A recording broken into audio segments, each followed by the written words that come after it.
Hello students, knowledge hub पे आपका स्वागत है। मैं मधुर शर्मा, नॉलेज हब पे आज lecture number 2 time and work का स्टार्ट करने जा रहा हूं। अगर लेक्चर 1 की बात करें तो लेक्चर 1 में मैंने आपको टाइम एंड वर्क का बेसिक कॉन्सेप्ट समझाया था और 3 क्वेश्चन भी बताए थे। अगर लास्ट क्वेश्चन की बात करें चैप्टर के या लेक्चर 1 की लास्ट क्वेश्चन की बात करें तो लास्ट क्वेश्चन में मैंने आपको बताया था कि ए और बी दो व्यक्ति हैं और वो कार्य को करते हैं, लेकिन कुछ समय के बाद ए छोड़कर चला जाता है। उसी तरीके का आज हम एडवांस क्वेश्चन करेंगे, उससे थोड़ा सा लेवल बढ़ाते हैं। तो देखते हैं स्टूडेंट क्वेश्चन क्या कहता है। क्वेश्चन कहता है A can do a piece of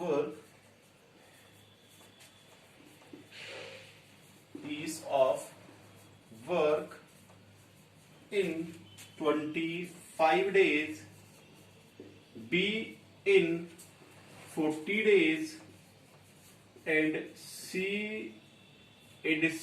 in 50 days. Full stop. They start work together and after 2 days the student A left the work and again after 3 days B left the work. Then find in how many days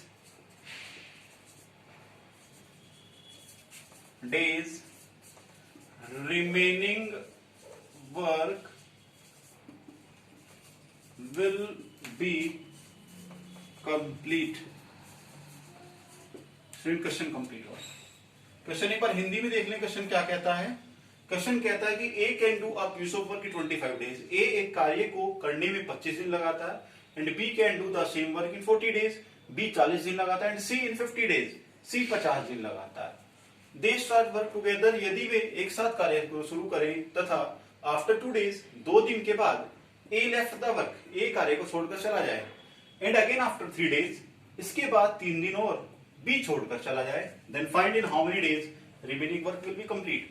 तो ज्ञात करें शेष कार्य कितने समय में पूरा होगा। तो आसान क्वेश्चन है स्टूडेंट। सबसे पहले मैंने आपको बताया था कि टाइम एंड वर्क का चैप्टर जब भी चलेगा तो आपको एलसीएम जरूर लेना चाहिए। एलसीएम किस लिए लेते हैं? क्योंकि हमें टोटल वर्क एज्यूम करना होता है। आप चाहे तो एलसीएम से एज्यूम कर सकते हैं, चाहे तो आप कुछ भी मान सकते हैं, लेकिन हम एलसीएम इसलिए लेते हैं क्योंकि कैलकुलेशन को इजी बना देता है। तो जो टाइम हमें स्टूडेंट 25 डेज, 40 डेज, 50 डेज दिया, इनका एलसीएम लिया। ए 25 दिन में करता है, बी 40 दिन में करता है स्टूडेंट और सी 50 दिन में करता है। तो इनका एलसीएम हमने लिया, इनका एलसीएम आया 200। इस 200 को हमने बॉक्स में बंद किया और इसको हमने एज्यूम कर लिया कि टोटल वर्क 200 है। अब स्टूडेंट ए 25 दिन में यदि 200 कार्य करता है तो वो 8 कार्य प्रतिदिन करता होगा। सीधी सी बात है, 200 कार्य और 25 दिन ये लगा रहा तो 8 कार्य प्रतिदिन करेगा। और बी यदि 40 दिन में कर रहा तो 5 कार्य प्रतिदिन करता है और सी यदि 50 दिन में कर रहा तो 4 कार्य प्रतिदिन करेगा। भाई देखिए, 200 कार्य 25 दिन लगा रहा तो 8 कार्य प्रतिदिन करेगा। 200 कार्य बी 40 दिन लगा रहा तो 5 वर्क पर डे करेगा एंड सी 50 डेज में यदि कर रहा तो 4 वर्क पर डे करेगा। ये जो स्टूडेंट हमारी वैल्यू आई सर्किल में, इनको हम एक दिन का कार्य या इनकी कार्य क्षमता बोलते हैं। अब ए एक दिन में 8 कार्य कर रहा है, बी एक दिन में 5 कर रहा है, सी एक दिन में 4 कर रहा है। ठीक है स्टूडेंट। इसके बाद हम क्वेश्चन देखते हैं। क्वेश्चन में एक लाइन दी गई है कि दे स्टार्ट वर्क टुगेदर, वे कार्य को एक साथ शुरू करते हैं। After 2 days A left the work, 2 दिन के बाद ए कार्य छोड़कर चला जाता है। तो स्टूडेंट उन्होंने कार्य तो एक ही साथ शुरू किया और 2 दिन के बाद ए कार्य छोड़कर गया। तो 2 दिन तक स्टूडेंट ए, बी और सी तीनों ने कार्य किया। आगे दिया गया एंड अगेन आफ्टर 3 डेज, इसके 3 दिन बाद बी भी छोड़कर चला गया। मतलब 2 दिन के बाद ए तो छोड़कर चला गया, तो इसके 3 दिन तक बी और सी ने भी कार्य किया। क्योंकि 3 दिन बाद बी गया है तो बी और सी ने 3 दिन तक कार्य किया स्टूडेंट। अब आप एक बात देखिए, 2 दिन तक ए, बी और सी मिलकर कार्य कर रहे हैं, तो ए, बी और सी एक दिन में कितना कार्य करेंगे? 8, 5, 13 और 4 17। तो 17 गुणा 2 इज इक्वल टू 34 वर्क हो गया स्टूडेंट। अब बी और सी ने 3 दिन तक किया। बी और सी एक दिन में कितना कार्य कर रहे हैं? 5 + 4 9, तो 9 into 3 is equal to 27 work. अब स्टूडेंट यदि रिमेनिंग वर्क की बात करें, रिमेनिंग वर्क या शेष कार्य की बात करें स्टूडेंट, तो शेष कार्य क्या, टोटल था 200, 200 में से स्टूडेंट हमने 34 एंड 27 वर्क माइनस कर दिया। ठीक है स्टूडेंट, माइनस करने के बाद जो हमारा सॉल्व करके आया ये आया 1 एंड 61 एंड रिमेनिंग वर्क बचा हमारा 139 स्टूडेंट। अब प्रॉब्लम ये आती है कि ए और बी कार्य को छोड़कर चला गया, तो शेष कार्य कौन करेगा, सी करेगा। शेष कार्य 139 बचा हुआ है और सी की कार्य क्षमता स्टूडेंट 4 है, तो कितने डेज लगेंगे, 139/4 आंसर। सी एक दिन में 4 कार्य करता है और शेष कार्य 139 है, तो 139/4 आंसर। ठीक है स्टूडेंट, अब इससे आगे नेक्स्ट क्वेश्चन देखते हैं।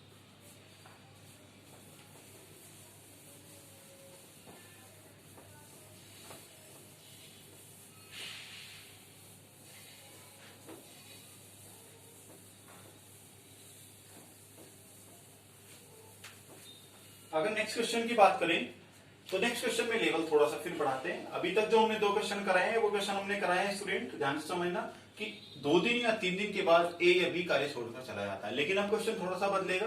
अब क्वेश्चन का पैटर्न चेंज होता है। क्वेश्चन क्या कहता है, नेक्स्ट क्वेश्चन लिखता हूं। क्वेश्चन देखिए, A can do a piece of work in 10 days, B can do the same work in 20 days. Full stop. They start work together, but B left the work 1 day before, समझना ध्यान से student question, before the completion of work, then find in how many days work will be complete। Question देखिए student, question क्या कहता है। Question कहता है ए कार्य को 10 दिन में कर सकता है, बी उसी कार्य को 20 दिन में कर सकता है। यदि वे कार्य को एक साथ शुरू करते हो लेकिन बी कार्य समाप्त होने से 1 दिन पहले कार्य छोड़कर चला जाता हो, तो कार्य को समाप्त करने में कितने दिन लगेंगे। अब स्टूडेंट क्वेश्चन की बात करें तो क्वेश्चन बदला हुआ है। इससे पहले वाले क्वेश्चन में हमने देखा था कि क्वेश्चन ये कहता था कि 2 दिन या 3 दिन के बाद कार्य छोड़कर चला जाता है, लेकिन इसमें कुछ समय पहले छोड़कर जाता है। जैसे हमें क्वेश्चन में 1 दिन या 2 दिन दिया हुआ है, वैसे 4-5 दिन भी आ जाता है। नेक्स्ट क्वेश्चन में हम लेवल बढ़ाएंगे थोड़ा सा, इस बेसिक क्वेश्चन को देखते हैं। क्वेश्चन क्या कहता है, सबसे पहला काम टाइम एंड वर्क में एलसीएम लेना ही होता है। ए कितने दिन में करा, 10 दिन में, बी 20 दिन में, तो ए क्वेश्चन को 10 दिन में कर सकता है कार्य को, बी स्टूडेंट 20 दिन में कर सकता है। और अगर एलसीएम की बात करें, इनका एलसीएम तो 20 होगा, हमने बॉक्स में बंद किया। 20 को हम टोटल वर्क एज्यूम करते हैं। अब यदि ए 10 दिन में 20 वर्क कर रहा है तो 2 वर्क पर डे कर रहा होगा स्टूडेंट। सर्किट में हमारी 1 दिन का कार्य है, 2 कार्य प्रतिदिन करेगा, या एफिशिएंसी बात एक ही है। और बी यदि 20 दिन में 20 कार्य कर रहा है तो 1 दिन में 1 कार्य करेगा स्टूडेंट। बी 20 दिन में 20 कार्य तो 1 दिन में 1 कार्य करेगा। अब आगे क्वेश्चन क्या कहता है कि वे दोनों कार्य को एक साथ शुरू करते हैं। समझना ही है, वे दोनों कार्य को एक साथ शुरू करते हैं तथा 1 दिन पहले बी कार्य को छोड़कर चला जाता है। ठीक है स्टूडेंट, अब क्वेश्चन में यह कहा कि वे कार्य को एक साथ शुरू करते हैं लेकिन 1 दिन पहले बी कार्य छोड़कर चला जाता है। तो क्वेश्चन को करने के 2 तरीके समझाऊंगा स्टूडेंट, पहले बेसिक फिर ज्यादा शॉर्ट समझाएंगे। क्वेश्चन में बोला बी कार्य को 1 दिन पहले छोड़कर जाता है, तो बी तो छोड़ के जाता है, ए तो कार्य को करेगा, तो मान लेते हैं ए कार्य को करने में टी दिन लगाता है। ऐसा हमने मान लिया स्टूडेंट, ए कार्य को करने में टी दिन लगाता है और बी 1 दिन पहले कार्य छोड़कर चला जाता है, तो बी कितने दिन तक करेगा, एक दिन कम करेगा। तो हमने मान लिया स्टूडेंट बी ने एक दिन कम कार्य किया, ए ने टी दिन तक कार्य किया, बी ने टी माइनस 1 दिन तक कार्य किया। ए ने टी दिन तक किया, हमने माना कि ए ने कार्य समाप्त किया तो हमने टी दिन में मान लिया, और बी ने एक दिन कार्य कम किया तो बी का एक दिन कम कर दिया। अब आप देखिए स्टूडेंट, ए यदि एक दिन में 2 कार्य करता है तो टी दिन में कितना कार्य करेगा, 2 इंटू टी। और यदि बी एक दिन में एक कार्य करता है तो टी माइनस 1 टाइम में कितना करेगा, T minus 1 into 1 is equal to total work 20। लिख सकते हैं आप स्टूडेंट। तो ये सॉल्व करके 2t plus T minus 1 is equal to 20, then 3t is equal to 21, then t is equal to 7 days. हमारा आंसर स्टूडेंट। दोबारा समझ लीजिए इस कॉन्सेप्ट को। क्वेश्चन ये कहता है बी एक दिन पहले कार्य छोड़कर चला जाता है, तो बी एक दिन पहले तो छोड़कर जाता है, तो हमने मान लिया ए ने टी दिन तक कार्य किया तो बी ने एक दिन कम किया तो B is equal to T minus 1। अब ए ने टी दिन तक कार्य किया और 2 कार्य प्रतिदिन करता है तो टी दिन में 2 इंटू टी, और प्लस बी ने एक दिन कम किया और बी एक दिन में कार्य करता तो T minus 1 into 1 is equal to 20। Solve किया तो 3t is equal to 20, then t is equal to 7 days. ये तो था हमारा बेसिक कॉन्सेप्ट। अब इसी क्वेश्चन का, इसी टाइप के क्वेश्चन का शॉर्ट बेहद आसान है। शॉर्ट क्वेश्चन को देखिए, बी कितने दिन पहले कार्य छोड़कर जाता है, एक दिन पहले, और एक दिन में कितना कार्य करता है, एक। यदि वो एक दिन पहले कार्य छोड़कर जा रहा है तो कितना कार्य ऐसा होगा जो वो छोड़कर जाएगा, एक होगा, क्योंकि वो एक दिन में ही कार्य करता है। उस एक कार्य को टोटल कार्य में ऐड कर दो तो कितना हो गया, टोटल वर्क 21। और जब ये टोटल वर्क 21 हो गया तो इस टोटल वर्क को दोनों की एफिशिएंसी या दोनों की कार्यक्षमता से भाग दे दो। दोनों की कार्यक्षमता कितनी है, 2 + 1 3, तो days 21/3 is equal to 7 answer. दोबारा समझ ले स्टूडेंट इसको। देखते हैं बी कितने दिन पहले कार्य छोड़कर जाता, एक दिन पहले, तो एक दिन में कितना कार्य करेगा, एक, और 20 कार्य पहले से था तो 21 कार्य होगा, दोनों को ऐड कर दिया और फिर लास्ट में दोनों की कार्यक्षमता से डिवाइड कर दिया। आंसर हमारा डेज आ गया 7। ठीक है स्टूडेंट, नोट करें इसको। ठीक है स्टूडेंट, नेक्स्ट क्वेश्चन देखते हैं। अभी नेक्स्ट क्वेश्चन भी इसी टाइप का करेंगे।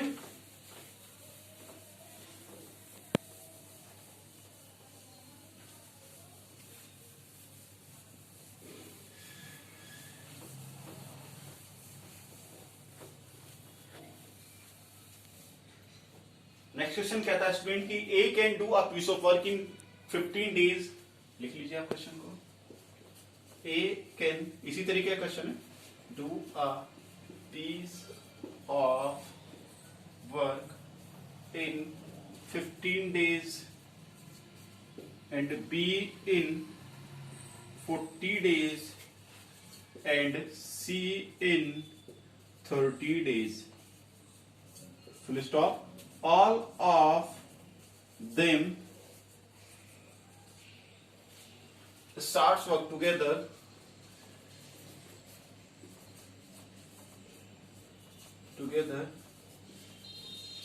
but A left the work 6 days before the completion of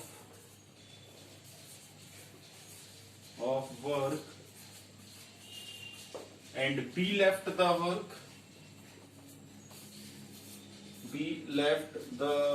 work 4 days before the completion of work.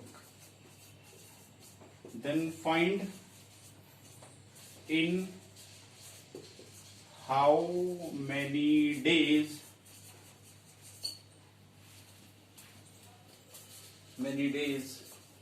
work will be complete. ये क्वेश्चन है स्टूडेंट। क्वेश्चन को अगर हिंदी में बात करें, क्वेश्चन कहता है A can do a piece of work in 15 days. A कार्य को 15 दिन में कर सकता है, बी इन 40 डेज, बी 40 दिन में कर सकता है, सी इन 30 डेज, सी 30 दिन में कर सकता है। All of them starts work together, वे सभी कार्य को एक साथ शुरू करते हैं, बट, ये बट लिखा हुआ है student, but A left the work 6 days before the completion of work, लेकिन ए कार्य को समाप्त होने से 6 दिन पहले छोड़ देता है। And B left the work 4 days before the completion of work, B कार्य को समाप्त होने से 4 दिन पहले छोड़ देता है, then find in how many days work will be complete. ज्ञात कीजिए कितने समय में कार्य पूरा होगा। क्वेश्चन ये कहता है स्टूडेंट, क्वेश्चन दोबारा समझ लें। क्वेश्चन कहता है एक कार्य को 15 दिन में कर सकता है, बी 40 दिन में कर सकता है तथा सी 30 दिन में कर सकता है। वे सभी कार्य को एक साथ शुरू करते हैं, लेकिन एक कार्य समाप्त होने से 6 दिन पहले छोड़कर चला जाता है तथा बी कार्य समाप्त होने से 4 दिन पहले छोड़कर चला जाता है। तो ज्ञात कीजिए कार्य कितने समय में पूरा होगा। तो सिंपल सा कॉन्सेप्ट है, सबसे पहला काम हमारा एलसीएम लेना ही होता है स्टूडेंट। इसको मैं डायरेक्ट शॉर्ट से बताऊंगा। ए 15 दिन में, बी 40 दिन में, सी 30 दिन में। तो एलसीएम 15, 40, 30 का एलसीएम हमारा 120 आया। इसकी जगह आप कुछ भी एज्यूम कर सकते हैं, लेकिन हम ऐसी वैल्यू एज्यूम कर लेते हैं एलसीएम लेके जो क्वेश्चन को इजी बना दे। तो इस 120 को हमने टोटल वर्क एज्यूम किया। हमने क्या किया, 15, 40 और 30 का एलसीएम लिया। एलसीएम आया 120।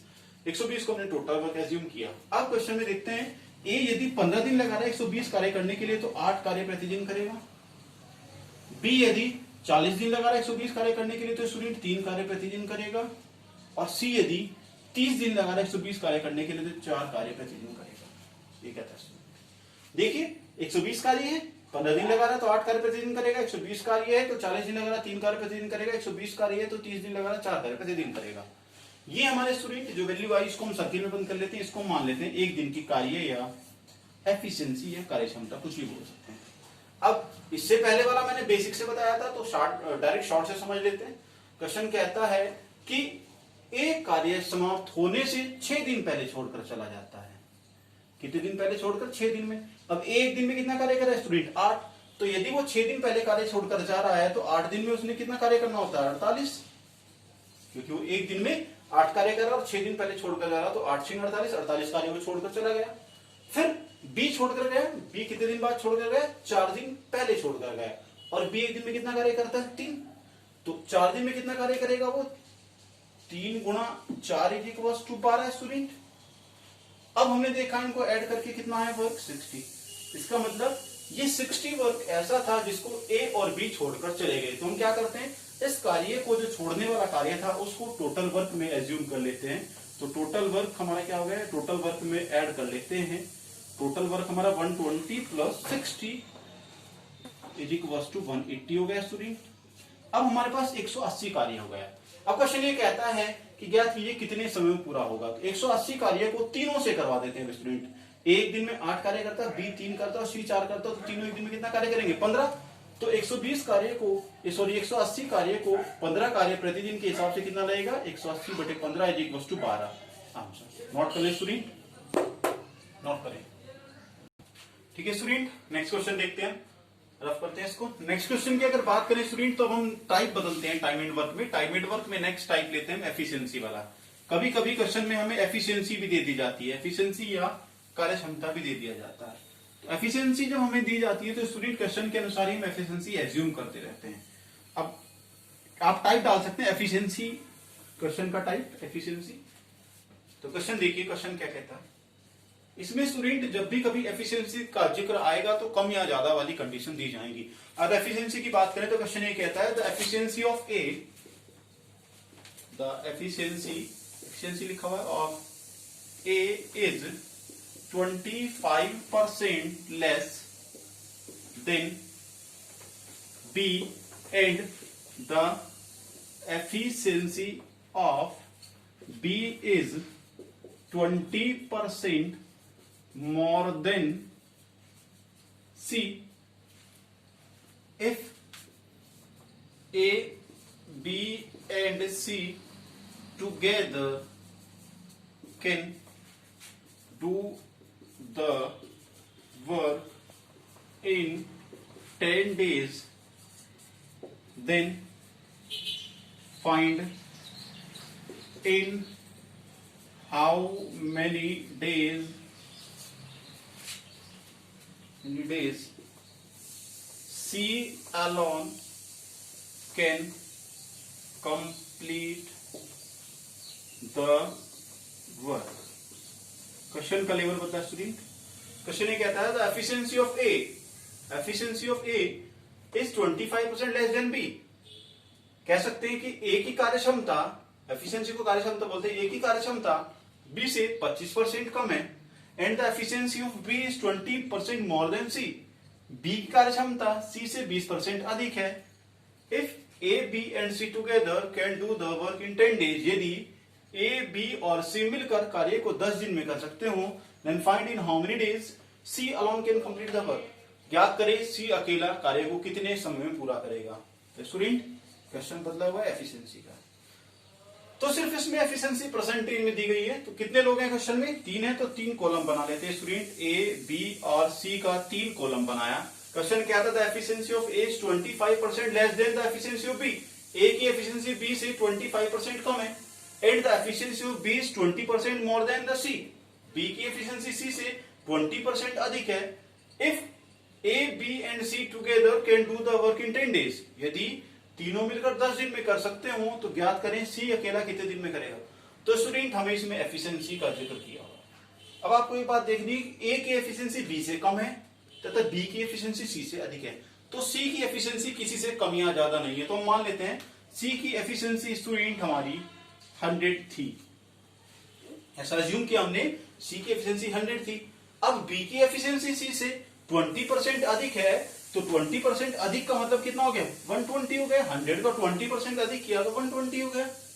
आगे क्वेश्चन ये कहता है कि ए की एफिशिएंसी बी से 25% कम है, तो ए की एफिशिएंसी बी से 120 से, ध्यान से समझना स्टूडेंट, 120 से 25% कम है। तो 120 का यदि 25% की बात करें, 25% 1/4 होता है, तो ये से कैंसिल आके कितना आ गया? 30। इसका मतलब 30 कम है, 30 कम है तो ये 90 हो गया। फिर 25%, 120 का 25% 30 होता है, 30 हमने माइनस किया तो 90 आया। 0 से 0 कैंसिल किया सभी को, तो यह आया 9:12:10। अब स्टूडेंट मैंने लास्ट क्लास में आपको बताया था कि एफिशिएंसी ही कार्यक्षमता होती है, या एफिशिएंसी को ही हम एक दिन का कार्य बोलते हैं। अब यदि ए की एफिशिएंसी 9 है, इसका मतलब एक दिन में 9 कार्य करता है। बी की एफिशिएंसी 12 आई तो बी एक दिन में 12 कार्य करता है। सी की एफिशिएंसी 10 आई तो वो एक दिन में 10 कार्य करता है। तो एफिशिएंसी को स्टूडेंट हम यहाँ रेशियो में लिख सकते हैं, A ratio B ratio C is equal to 9:12:10। इनकी एफिशिएंसी ये आई। अब स्टूडेंट A एक दिन में 9 कार्य कर रहा है, B एक दिन में 12 कर रहा है, C एक दिन में 10 कर रहा है, तो तीनों मिलकर एक दिन में कितना कार्य करेंगे? 9 और 12 और 10, 12, 10, 22, 9, 31, तीनों एक दिन में 31 कार्य करेंगे। तीनों एक दिन में 31 कार्य करेंगे, क्योंकि एक दिन में 9 कार्य करता है, B करता है 12, C करता है 10, तो तीनों एक दिन में 31 कार्य करेंगे। और तीनों मिलकर यदि एक दिन में 31 कार्य कर रहे हैं और कार्य को करने में 10 दिन लग रहे हैं, अब आप खुद सोच सकते हैं कि एक दिन में तो 31 कार्य हो रहा है और 10 दिन कार्य को करने में लग रहे हैं, तो वहां पर 310 कार्य होगा। अब कार्य में किससे कराना है स्टूडेंट? टोटल वर्क तो हमारा 310 हो गया, और कार्य किससे कराना? सी से। तो कितने डेज लगेंगे? 310 कार्य है, और एक दिन में सी 10 कार्य करता है, तो 310/10, 0 से 0 कैंसिल, 31 दिन आंसर हमारा स्टूडेंट। दोबारा समझ लेते स्टूडेंट एफिशिएंसी का concept. The efficiency of A is 25% less than B and efficiency of B is 20% more than C. A B C can do the work in 10 days, in how many days C alone can complete the work. हमने student assume किया कि सी की efficiency 100 थी, क्योंकि सी की efficiency free थी, इससे कम या ज्यादा सभी की हो रही थी, तथा बी की 20% अधिक थी, तो 100 से 120 हो गया। आगे ए की 25% कम थी, तो 120 का 25% हमने निकाला 30 बना, 30 कम की 120 से 30 माइनस किया तो 90 आया। 0 से 0 कैंसिल किया तो रेशियो 9:12:10 आया। इसका मतलब ए 9 कार्य करता है एक दिन में, बी करता है 12, सी करता है 10, तीनों की एफिशिएंसी अलग अलग ली हमने। अब हमें क्वेश्चन में दिया गया है कि वे तीनों मिलकर कार्य को 10 दिन में कर सकते, तो तीनों का एक दिन का कार्य कितना? 9, 12, 21, 10, 31 कार्य, और कार्य को करने में 10 दिन लगे, तो 310 कार्य हो गया स्टूडेंट। अब क्वेश्चन ये कहता है कि सी अकेला, सी के एक दिन में कितना कार्य करता है? 10, और कुल कार्य कितना? 310, तो डेज निकाल लेंगे, 310/10 इज इक्वल टू 31 दिन। आंसर आ गया स्टूडेंट हमारा। थैंक यू स्टूडेंट्स, इससे आगे आपको नेक्स्ट लेक्चर में पढ़ाया जाएगा।